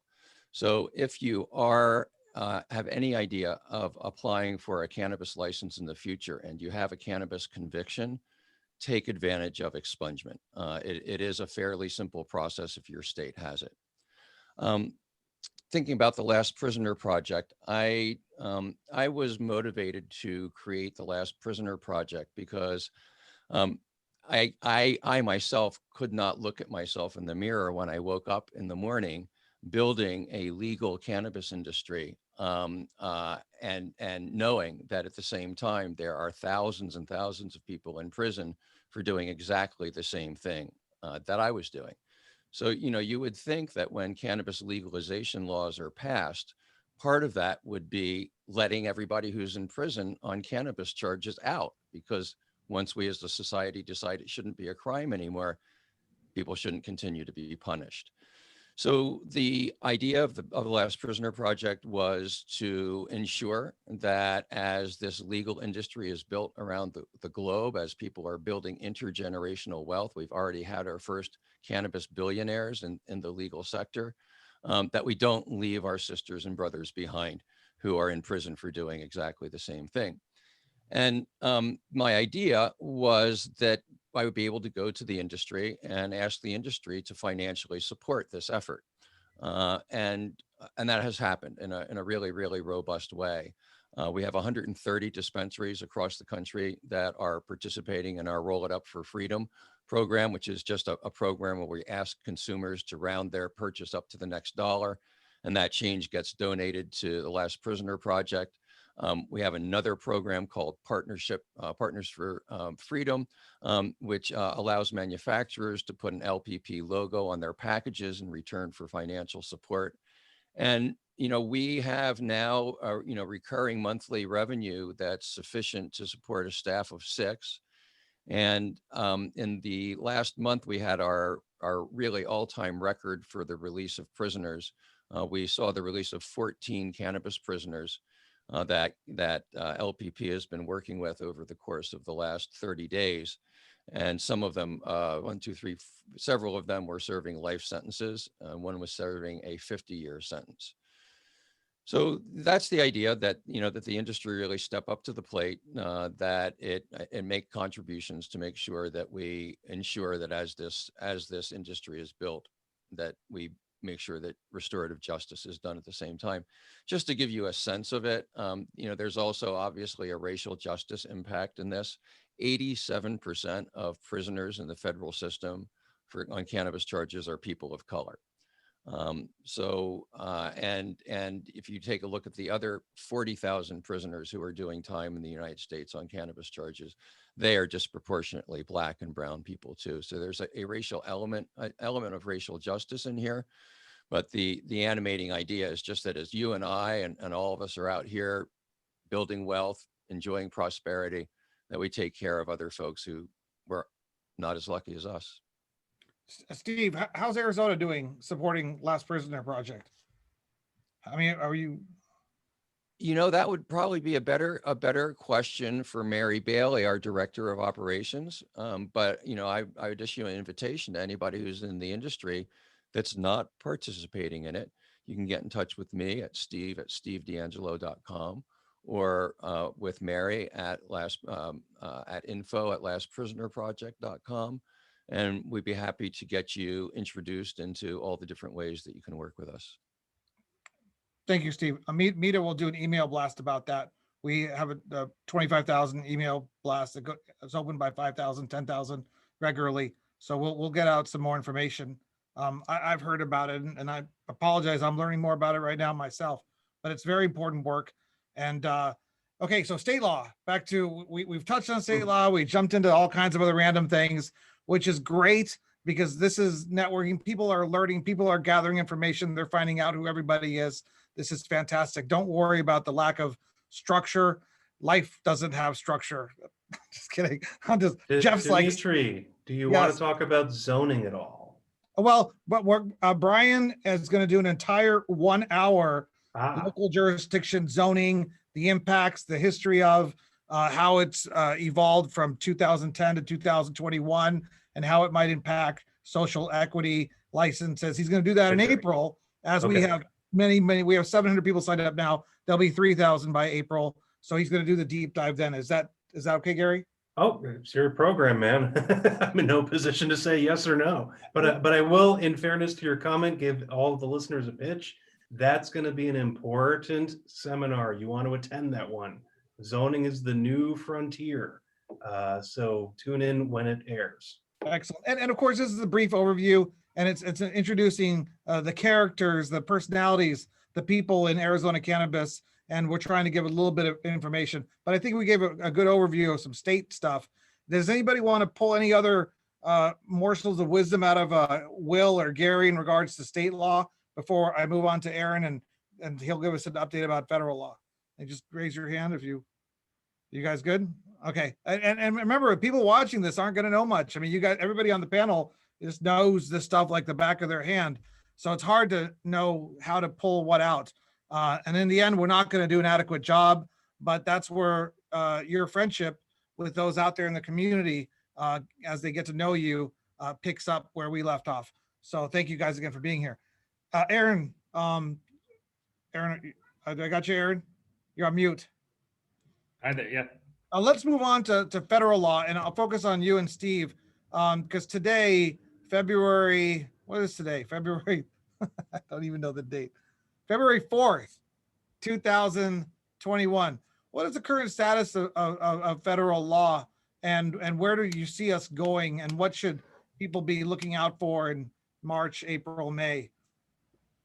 Yeah, thanks. Well, I mean, the one thing to always remember, even when things seem, fairly permissive in recent years, is that under federal law, it is a felony to open your doors in the morning if you own a medical or adult use cannabis business.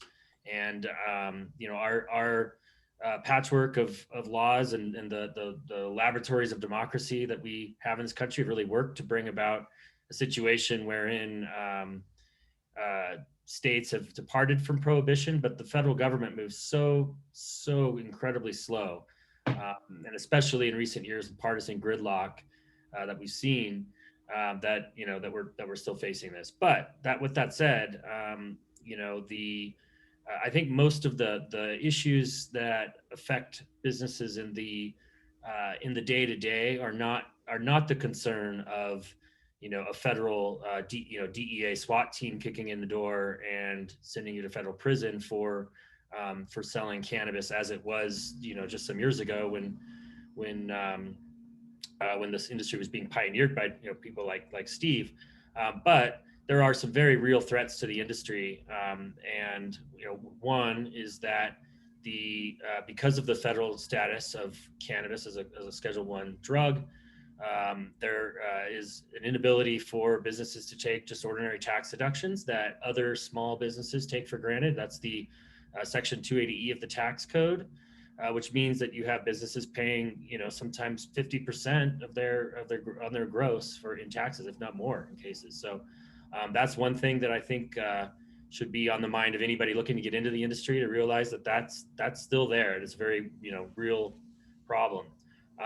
And also that the banking access in the industry is there are solutions out there, and there's banks doing business with us, of course, but it's not consistent, and the fees are exorbitant for businesses that are banked. Some aren't even in some states, in some places. And so this year, and I as I said earlier, I'm very hopeful as that we actually have certainly the winds of public support behind us. I think the last poll I saw, that was national poll, 68% of Americans support making cannabis legal. A quarter of Americans live in a state where it already is legal, and many more states are moving forward this year. And most importantly, we do have Democrats in the Senate, which will allow for hearings. But with that said, and the vice president of the United States was the chief proponent of the MORE Act, which is a comprehensive legalization bill. And so the political will is there, but it's not going to be, it's not going to happen in the next few months. We're not going to see legalization. The Senate, there's a lot of problems in this country that are being worked through that aren't related to our industry. And the Senate is really a 50-50 split with one, with the tiebreaker being Vice President Harris. And so, even if we had all of the Democrats voting for legalization, plus every Republican that represents a legal state, which, there aren't too many in the Senate, and Rand Paul, we still are a few votes short of getting full legalization. So I think what we're going to see in the next year is going to be certainly progress on safe banking. There's a bill called the Safe Banking Act that would allow banks to do business with the industry without fearing that they're going to lose their license or even criminal prosecution, and some other incremental reforms that will then pave the way for I think down the road, hopefully in the next couple of years, a more comprehensive piece of legislation.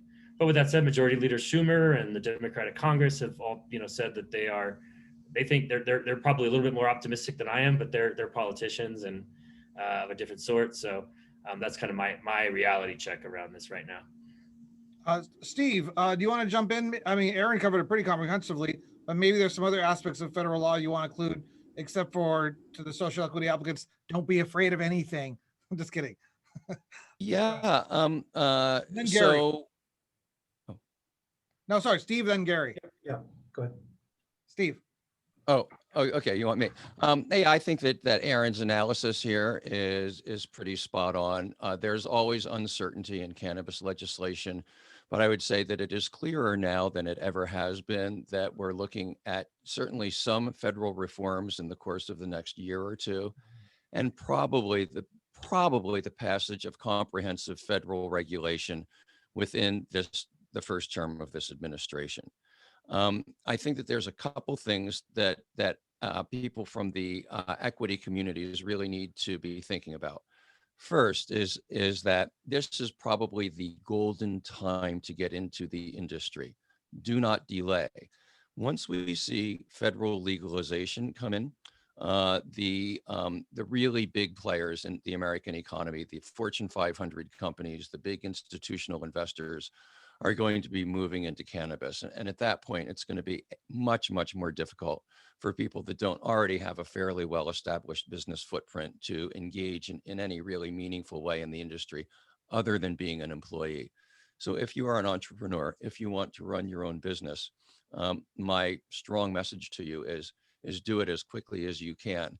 The expectation is that once the federal legislation is passed, and these much larger companies come into the cannabis industry, there's also going to be a lot of M&A activity, a lot of, in other words, opportunities to sell the businesses that are being built over the next few years to the bigger companies that are coming in. So that would be, I think my first and most urgent message. The other is that given that we can pretty much expect that cannabis is going to be legalized at the federal level sometime in the fairly reasonable future, we now really need to be thinking very carefully about how it is being legalized.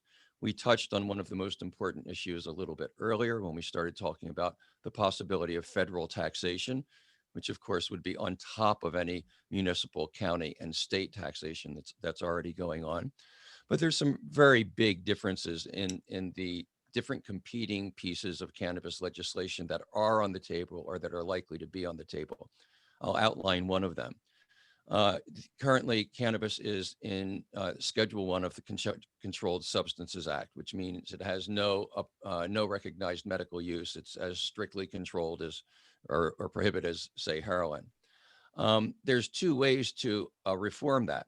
One is to deschedule cannabis, to move it from Schedule 1 down to Schedule 2 or Schedule 3. The alternative to that would be, mistaken terminology. The one way of attacking this is rescheduling. Rescheduling will go from 1 or to 2 or 2 or to 3. The other possibility is just descheduling entirely, removing cannabis from the Controlled Substances Act completely. And if suppose we were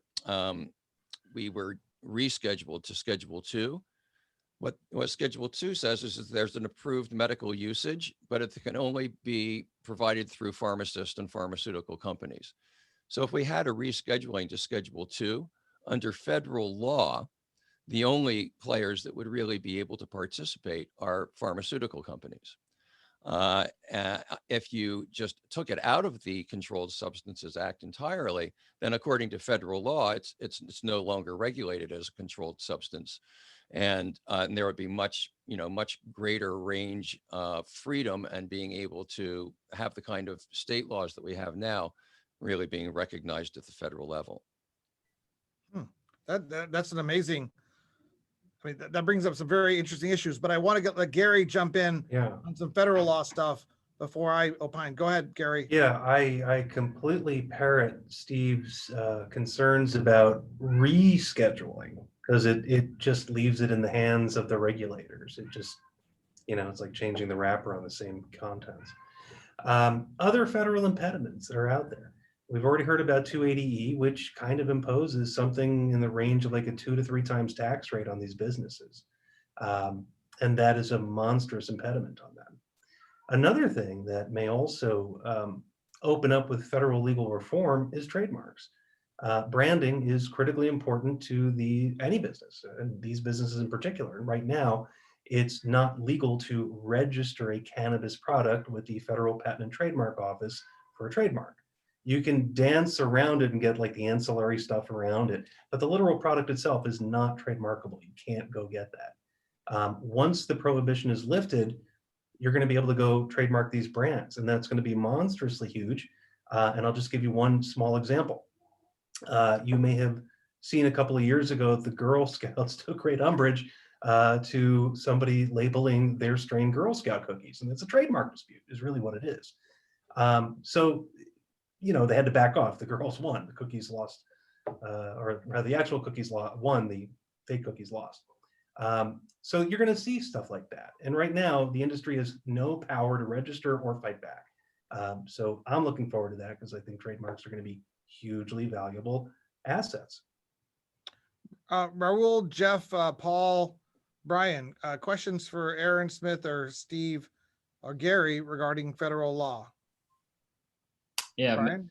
maybe I'll jump in on the experts here, and in my lane in real estate. Can anyone talk about the difference for real estate and federal forfeiture on your property risk on descheduling versus rescheduling? I mean, I've had a lot of experience in that issue. I'm sorry, could you rephrase that for me again?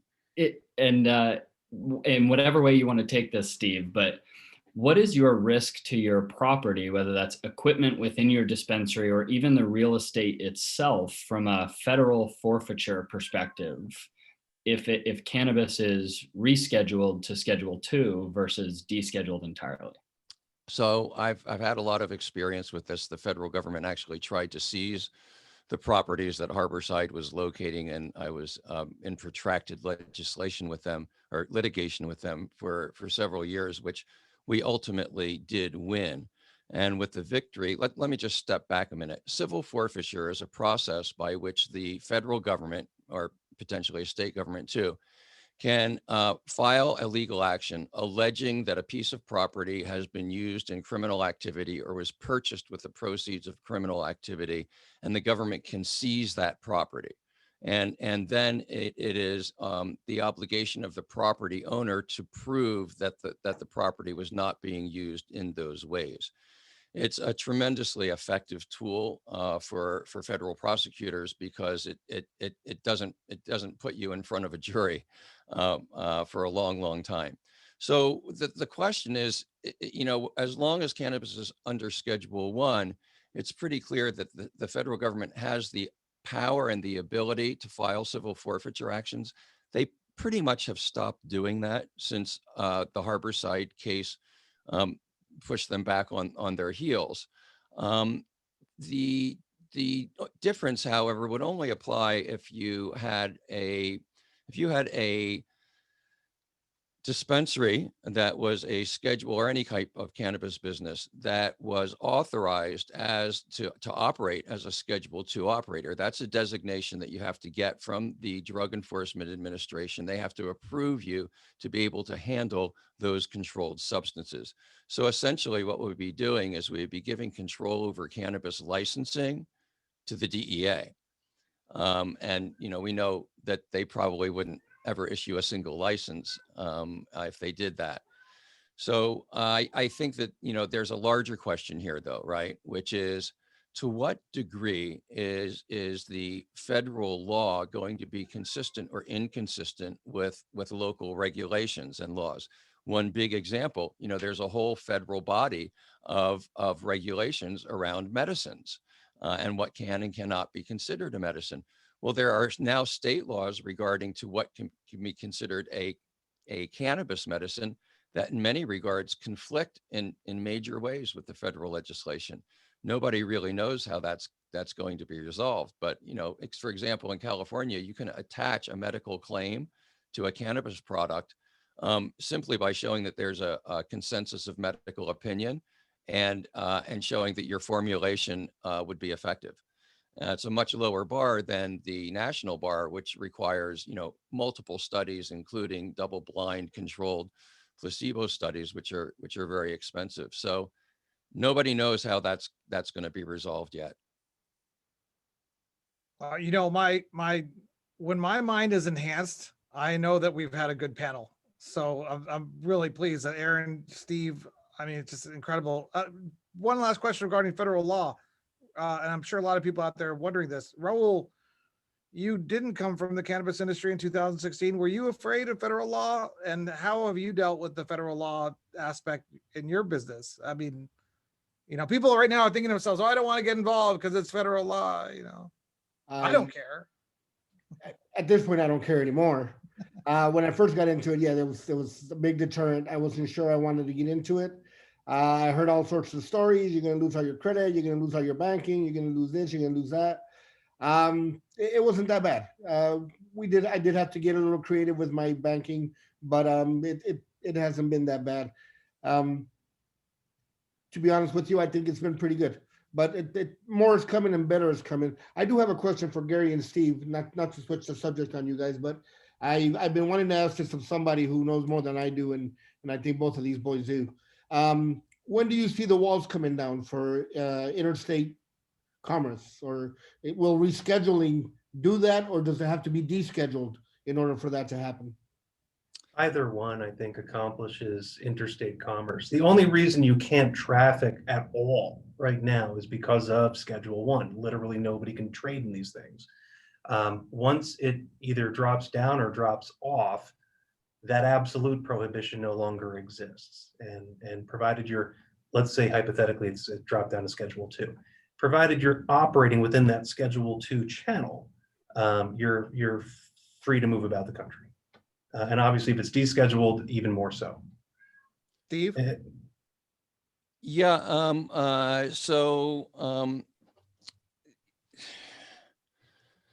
I'm sorry, I keep on asking for these questions to be restated, but could you restate that once more? I've been so listening to the answers. Raul? Yeah. When do you expect the walls to come down for interstate commerce?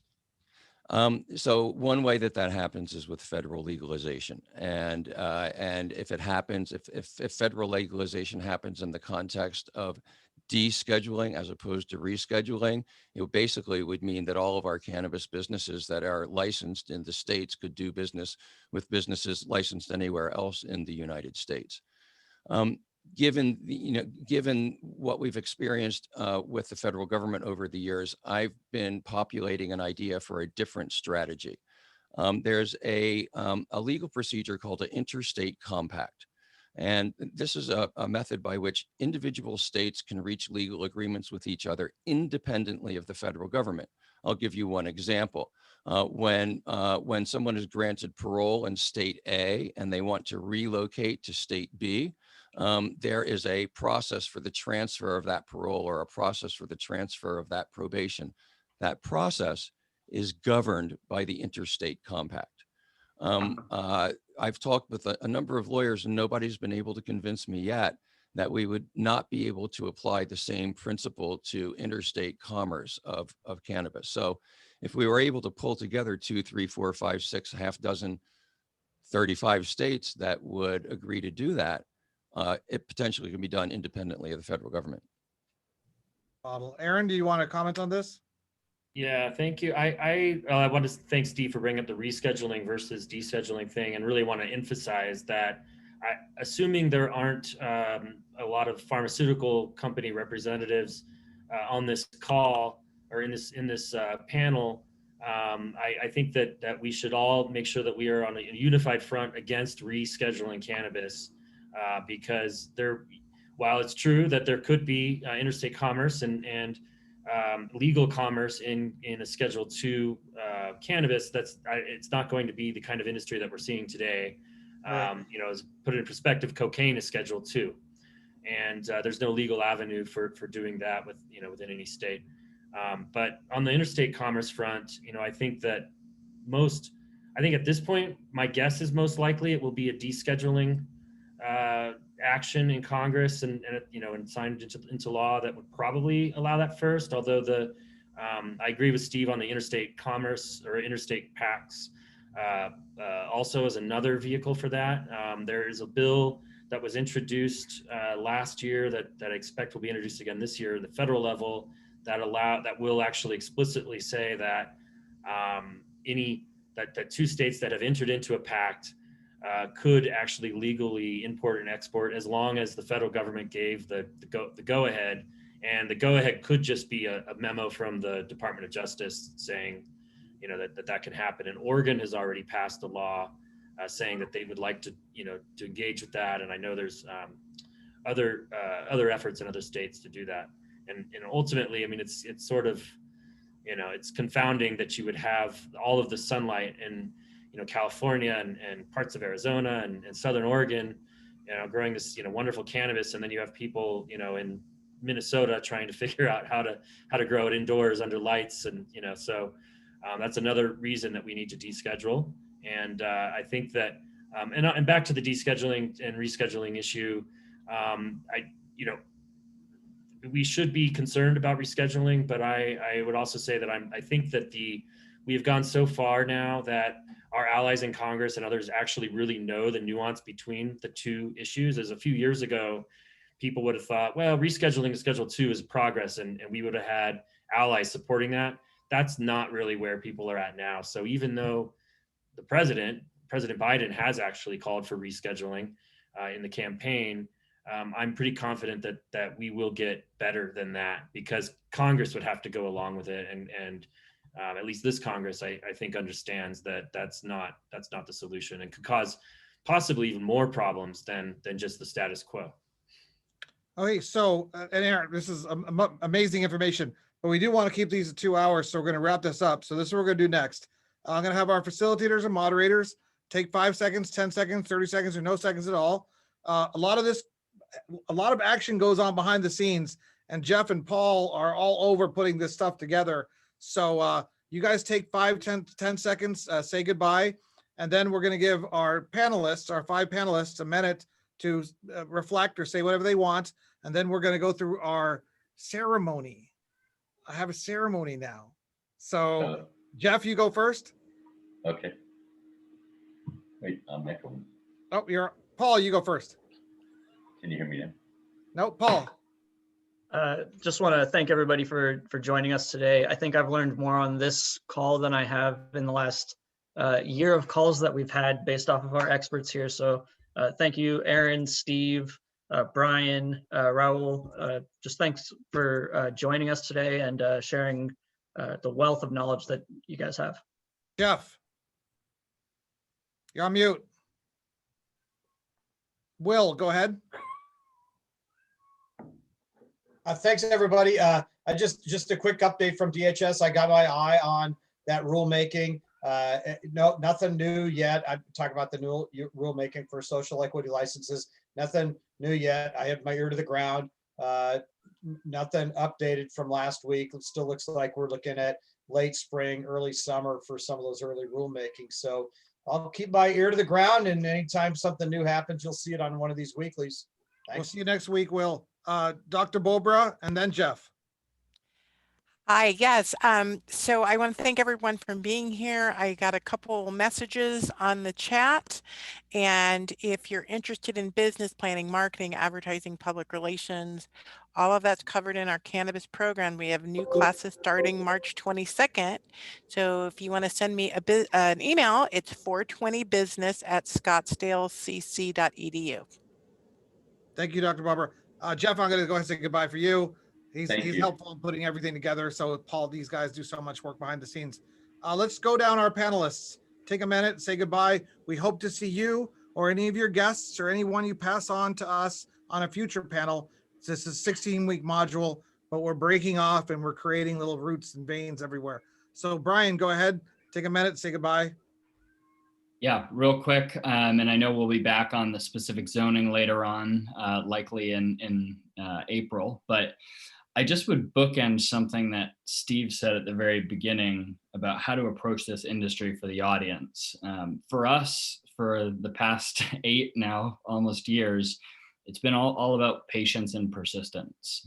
So definitely be bold, but also be patient and be kind to yourself. This is a tough process. There is a lot to digest and learn about. So be patient with your team, yourself, be kind to everyone around you. You will get through this. And yeah, amazing panel. Be kind. I like that. Gary Smith, go ahead. Thanks, everybody. It's been an absolute pleasure being on the panel. I'm terribly optimistic about where everything is going. And like everybody else here, I'm keeping my eye on DHS for social equity rules. I've got several clients who are interested in going for it. And we're all just sitting on the edges of our seat waiting for rules because we don't even know what will qualify anybody for social equity, let alone what the application is going to look like. And since I've got the microphone, I'm going to do a shameless plug because I can and remind everybody I did indeed author a book called Psychedelic X, and it's all about plant and fungi medicines. And in the book is my decade of experience with Arizona cannabis and a whole lot more. So if visiting with a lawyer in person makes you sweaty or itchy, you have an alternative available now on Amazon. And absent that, you can reach out to me at my law firm. I have a very easy email address. It's smith@guidant.law. And that's the name of the law firm, Guidant, smith@guidant.law. And I think we'll see you on future panels already. I see you on the list. Thank you, Gary, for being here. Thanks for having me. Smith from the NCIA. Again, thanks for having me. This has been a pleasure, Dimitri, and appreciate everything that you and Mita are doing.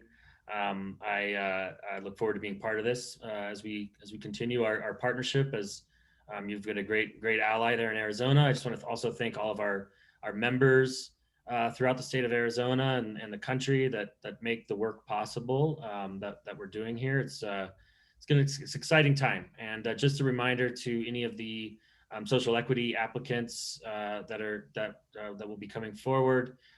We do have our scholarship program, which not only includes the membership, includes access to educational resources, and we would love to have all of you guys part of that. And you can find information about that on our website, thecannabisindustry.org/equity. And you find out how to apply for the scholarship and also how to sponsor it if you'd like to be a corporate sponsor and help underwrite the free memberships that we've been able to grant so far. And also look forward to seeing everybody in person whenever that somehow can come to be. I'm hoping later in the summer.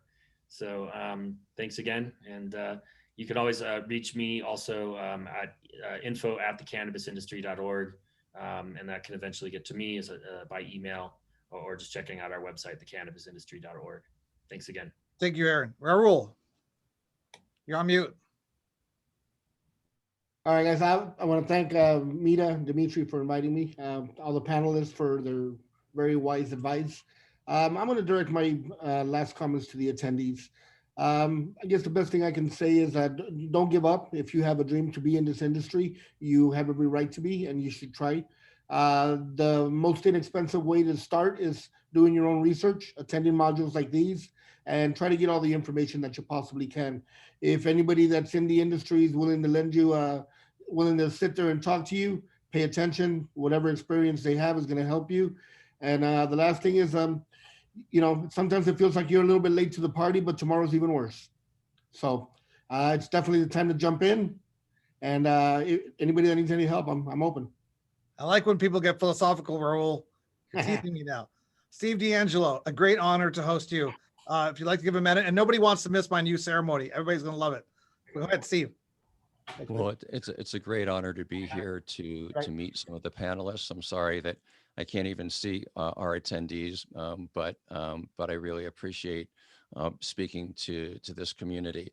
You know, once equity applicants are awarded their licenses, one of the next major hurdles to be overcome is getting sufficient financing to be able to develop that license into a viable business. And I'm going to urge all of the people who do get awarded licenses to be really careful in this process. I have found, unfortunately, that most of the deals that are being done with equity licensees are designed to remove them from the business as quickly as possible and leave the investors in charge, either de facto or actually, you know, by law. So be careful. It's a problem that I hope to be able to work on. If anybody wants to drop me a line at steve@stevedangelo.com. I'm trying to, again, populate an idea of pulling together an investment fund that would be specifically for equity licensees that would seek to give them the support and the financing they need to remain in their business, as opposed to seeking to replace them as quickly as possible. So that's what I think is going to be the next challenge in the equity space. We've already seen it here in California, where there's many awardees who have not been able to develop their licenses yet. Hopefully, we can all come together as a community and find a good solution to that. Steve, we need to talk offline because if you want, you can be part of next week's panel, which is structuring your deal. Just let me know if you're free. We have some guests, but we'd love to have you as well, always, and would be helpful. And we have a standing a challenge out there for Jay-Z to come on and help the Arizona equity applicants fund their operations. So if anybody knows Jay-Z out there, he can reach out to the social equity applicants and do what he says. I'm just a fan of Jay-Z too. Anyway, so the ceremony. So my grandfather is a cultivator from the mountains of Oaxaca, and he gave me his oldest machete back years ago. So with his machete, I dubbed the social equity applicant mentors. So that's the news. Our panelists for today are now dubbed. So That's a classic, Dimitri. That's classic. hey, so guys, thank you for being here. Thank you to Copper State. Thank you to Weed Maps. Thank you to Zuber Lawler. Thank you to Zone Properties for sponsoring today's panel and for volunteering to do a whole panel of your own, which is great. That's powerful stuff. We really thank you. Next week, we're back here from 3 to 5. We'll be here until the state tells us to stop because they've issued licenses. We will have plenty of information to share every Thursday from 3 to 5, probably until the actual licenses are drawn out of the lottery ball or lottery machine. So again, thank you. We're probably going to pick up a couple more sponsors. If anybody needs anything from us, info@meta-az.org. Again, thank you to our new social equity applicant mentors who are officially dubbed on my grandfather's machete. So we'll see you guys next time. Thanks, Dimitri. Thanks, everybody. Thank you.